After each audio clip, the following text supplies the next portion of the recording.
இந்தியாவின் மாபெரும் பட்ஜெட் படம், தென்னிந்தியாவின் அதிக வசூல் செய்த படம், மிகப்பெரிய போஸ்டருக்கான கின்னஸ் சாதனை செய்த படம், 50 நாட்கள் தாண்டியும் இன்னும் நல்ல வசூலுடன் திரையரங்குகளில் ஓடிக்கொண்டிருக்கும் படம் போன்ற பல பெருமைகளை பெற்ற பாகுபலி படத்தின் 2ஆம் பாகத்தின் படப்பிடிப்பு தொடங்கிவிட்டது. 2ஆம் பாகத்தின் படப்பிடிப்பு ஏற்கனவே 40% முடிந்துவிட்ட நிலையில் மீதி 60% படப்பிடிப்பு தற்போது கேரளாவில் தொடங்கியுள்ளது.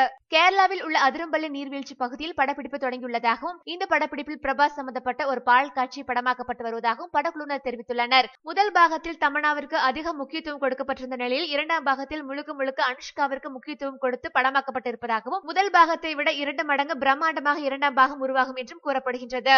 பாகுபலி முதல் பாகம் 500 கோடியை தாண்டி வசூல் செய்ததால் 2ஆம் பாகத்தில் தாராளமாக செலவு செய்ய தயாரிப்பாளர் பச்சைக்கொடி காட்டியுள்ளதாகவும், எனவே 2ஆம் பாகத்தை ஹாலிவுட் படங்களை விட பிரம்மாண்டமாக தயாரிக்க எஸ் ராஜமௌலி முடிவு செய்திருப்பதாகவும், அநேகமாக இந்த படத்தின் பட்ஜெட் 350 கோடி தாண்டிவிடும் என்றும் கூறப்படுகின்றது.